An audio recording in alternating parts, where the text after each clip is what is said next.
Hi, everyone. I'm Sven. I'm the CEO and the co-founder at Webiny. Hey everyone, I'm Monica and I'm the product delivery manager at Webiny.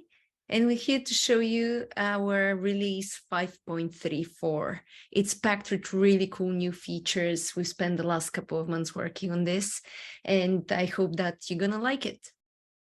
Alrighty. Well, to kick things off, I'm going to cover a couple of items regarding Page Builder. Page Builder was a big focus for the last quarter for us, and we did a lot of improvements, but not just improvements. We did also fix quite a lot of stuff in the Page Builder, from like nuances, the little things, from like when copy pasting wasn't working properly, or when the toggle for the paddings and margins would automatically switch from like percentile to pixels, just those annoying bits. So we've kind of like went in, had a massive list of those items. I think that was like close to 40 or 50 of those little ones. And we just went from top to bottom and resolved pretty much all of them. So although when you install the new version of the Page Builder, you won't see all of those changes, but trust me, under the hood, there was a lot of them. And we hope that you enjoy and take notice in them, right? We wanted to improve the user experience of the Page Builder, and this was one of the first steps in that direction. The other more meaningful upgrade to the Page Builder was the refactor of blocks. So the Page Builder did support blocks previously, but we now took the blocks to another level. Blocks now have their own dedicated entry in the main menu. They have their own categories that are no longer hard-coded, and you can manage them yourself. Blocks now support variables. There's inheritance built in, and quite a lot of really cool, nifty features. I'm going to do a quick demo of the blocks, just so you see what's new in the system. All right, I'm in the Page Builder now, and you'll see the new menu with the blocks under the Page Builder category. Under blocks categories, you just define your categories for the blocks. So this is just a way to help you organize blocks in specific groups. But the main aspect of blocks is under the blocks main menu. And if I were to click on any of the categories, I would see the blocks for that category on the right-hand side. Now I've got a category here that I played with, and let's say that I want to edit one of these blocks. So let's edit this one. How blocks work? So pretty much like it's a Page Builder editor as before, but it's limited to just one block. And you build that block in the same way as you build a page. But what you can do with the block is, so for example, here I've got a button element. If I now navigate to the element tab, I'm able to link this element to a specific variable. And in this case, I've got two variables. One is button label, button URL. I'll just save this block, and I'll show you how you use it actually. So if I now go and create a new page, so here I'll now use a couple of blocks to quickly build a new page. So let's see. Let's add a header. Let's add the block that I just created. One thing you can notice with blocks is when I hover over a block now, the hover no longer picks up individual elements. It only picks up the block. That's one of the new things with blocks.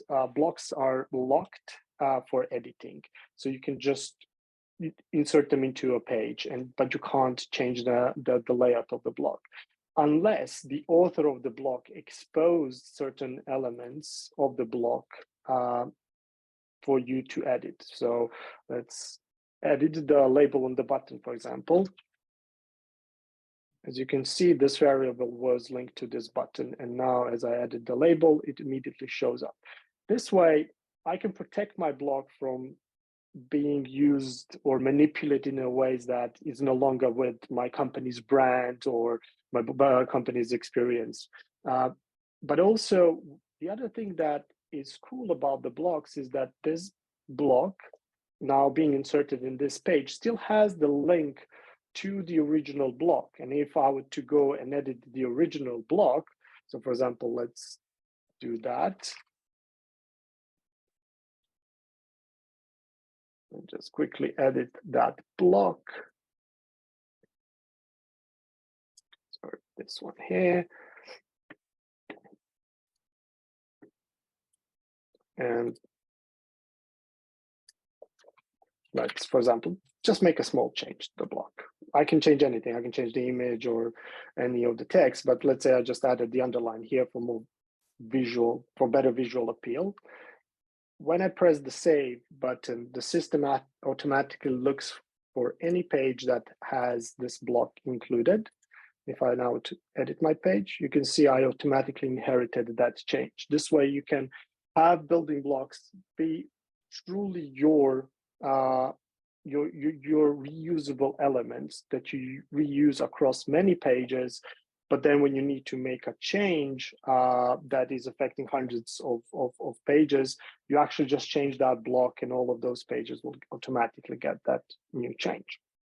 So that was one cool thing about the blocks with regards to the latest release. The other more noticeable change that is, well, noticeable under the hood is the new rendering engine. So when you build the pages with the page builder, those pages get saved as a JSON in the database, and then they go through a rendering engine, which transforms that JSON into proper HTML and CSS. Well, that transformation was is that rendering engine, and we've done some big improvements to it. Here I've got like the old and the new. Actually, this is the old and this one, and this is the new and this one. Maybe we should flip that one, but regardless of that, the changes are noticeable in terms of performance. The web core insights, web page insights, then have a score of 100 for the new engine, while it was 66 on the old engine on the desktop, right? But also, if you look at the size of the page, we have an 80% reduction in the HTML size and 90% reduction in the size of the CSS. So here I have the old page rendered with the old rendering engine. Looks pretty much the same as the new one, unless you inspect and see what's going on under the hood. So you can see that here we have a lot of this CSS, which is not always used, but the way that the old engine worked, we had to have those, right? Now, I have that same page in the new engine, and if I were to do the same inspect element, this looks much nicer, doesn't it? All right, so it's much easier to work with, but also, as I mentioned, with regards to the payload size, it is much, much smaller, it renders much faster, and it's getting a much better score when it comes to the page insights.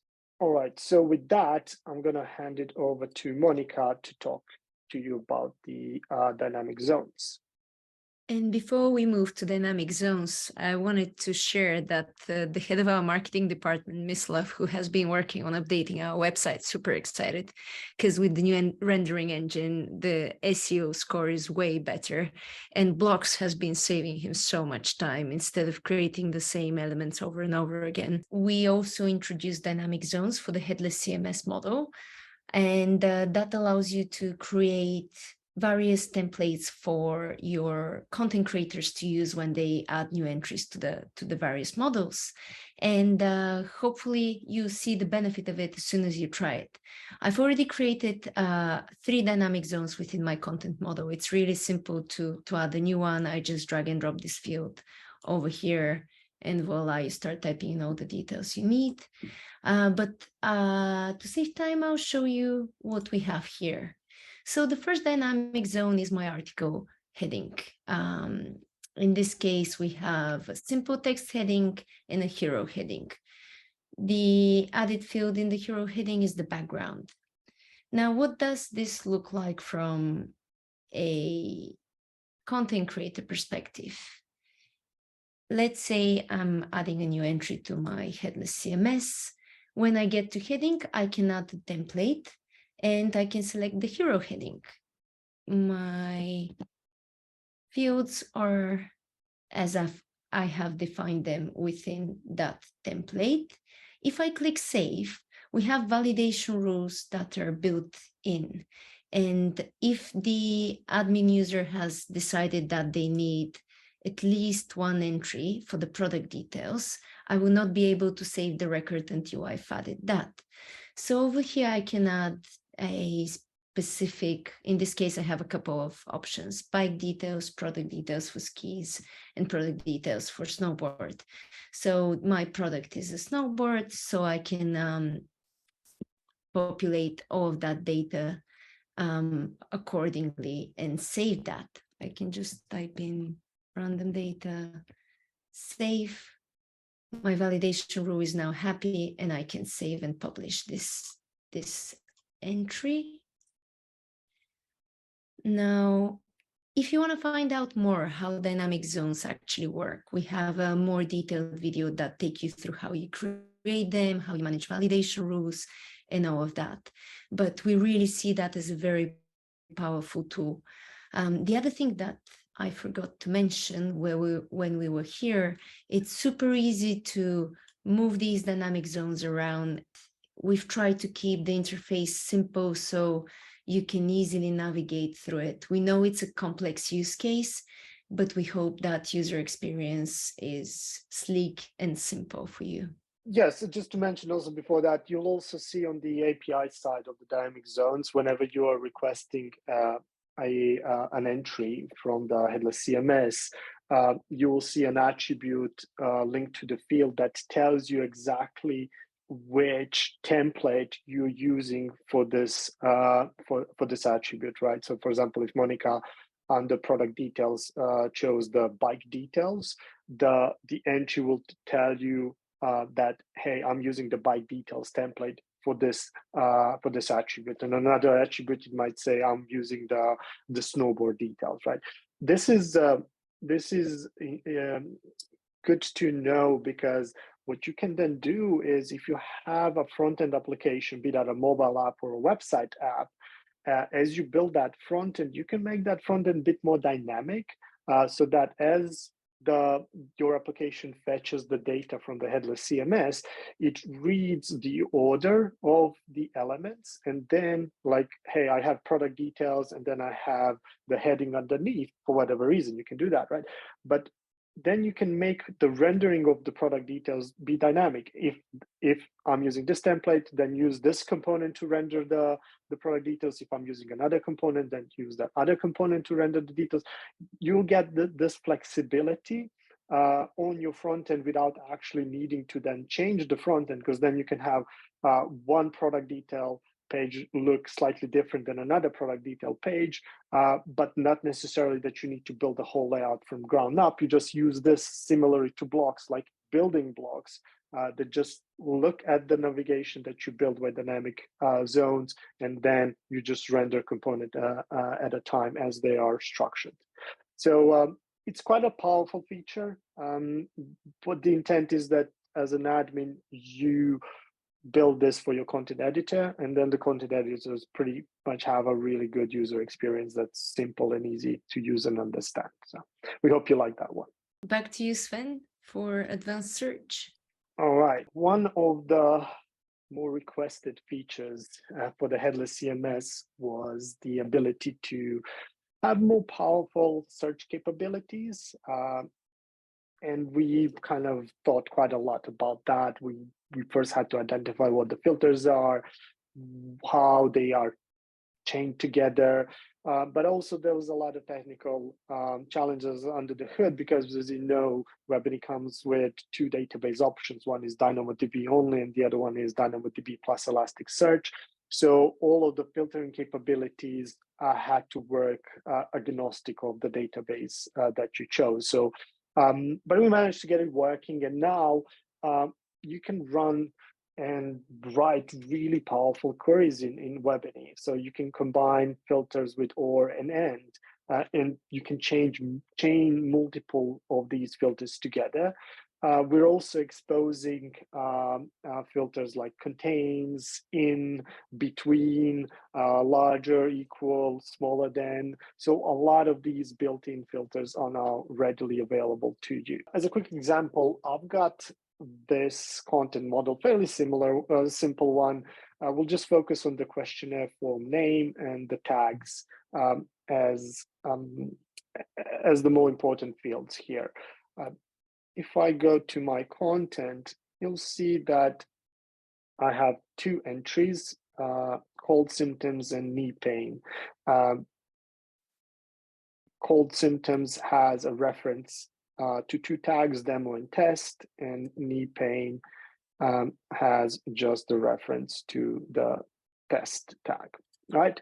Now, if we go to the playground to write some queries, here I have a filter with tags. So I'm just looking for all entries that contain this entry ID. So this represents one of the tags. So I can filter based on a reference field. So you can see both of these entries do contain this tag. And now I can go a step further and add more filters to this and combine, let's say, the contains filter on the questionnaire form, as well as the tags filter together. So here's the filter where I have both filtering based on tags and based on the questionnaire form name. And if I run this is going to work as an end filter, and I only get one result, which is the cold symptoms entry. To learn more about the advanced search capabilities, we have a documentation article all about that. You'll find it on our documentation portal with more examples, even more advanced queries that I've shown here today. And with that, I'll pass it on again back to Monica to talk to you about the APW. APW is an enterprise and business feature that we released actually with our previous version. But what we really wanted to emphasize here is it's super useful for big organizations when they have very, very complex review and approval workflows. We've tried to keep it simple. Again, this is the main priority, to allow people to collaborate and to review content in a sleek way. We understand that some clients may have 12 different steps before they can publish an article because they need a marketing review, legal review, peer review, etc.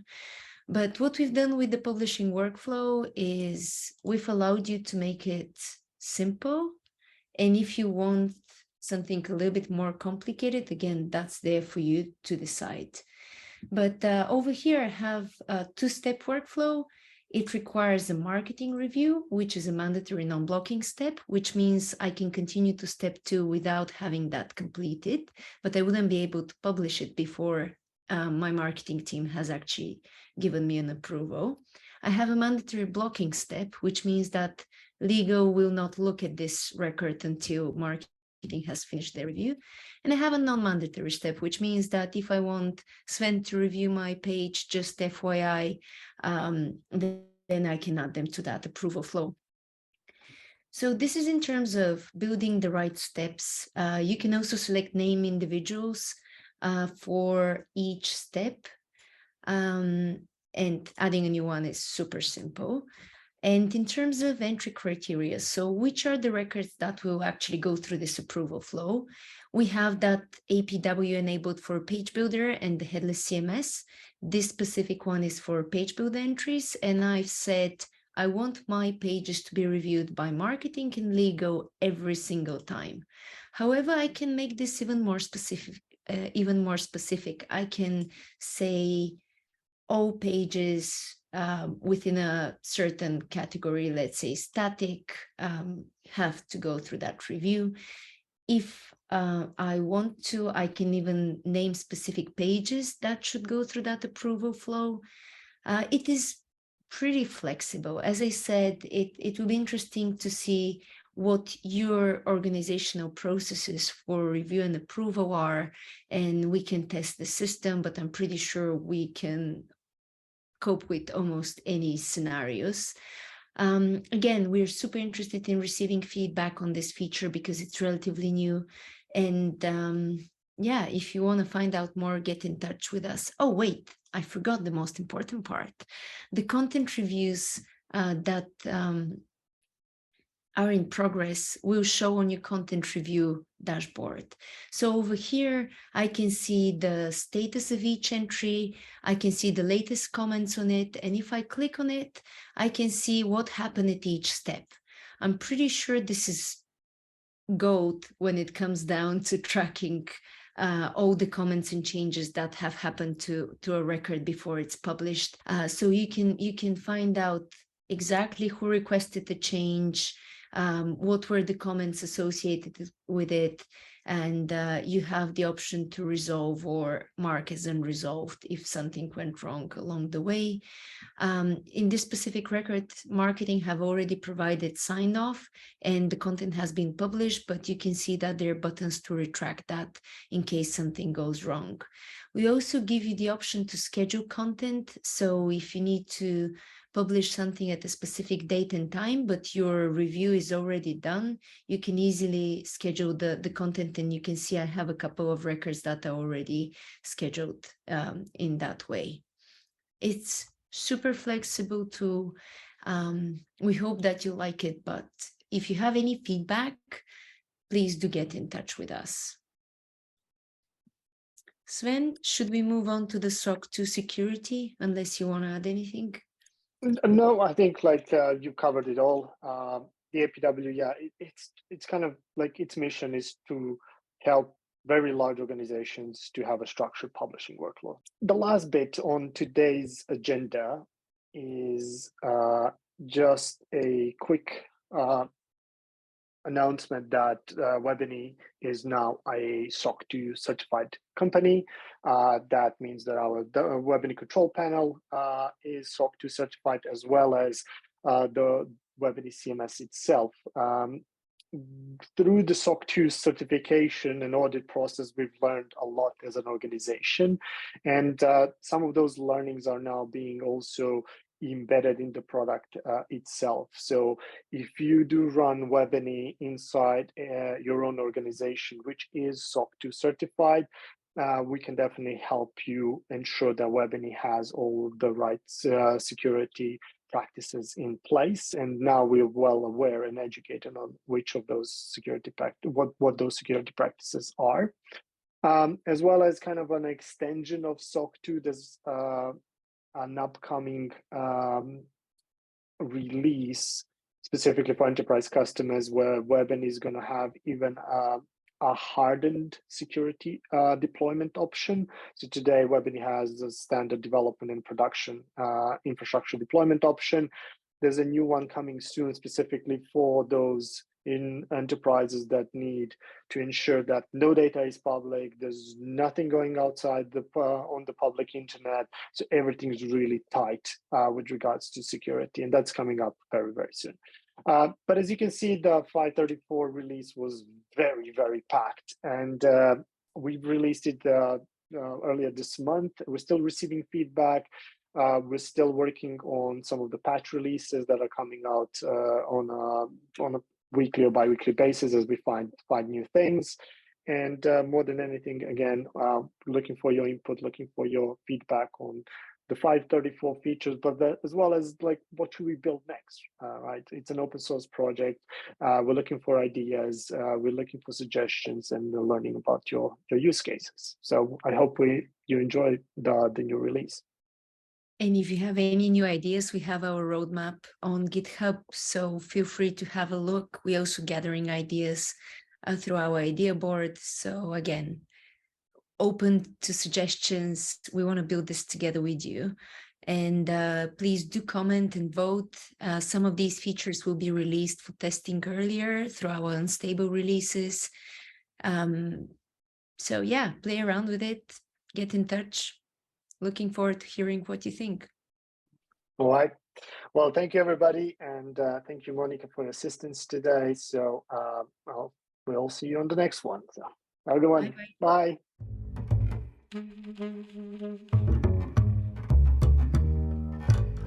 Bye.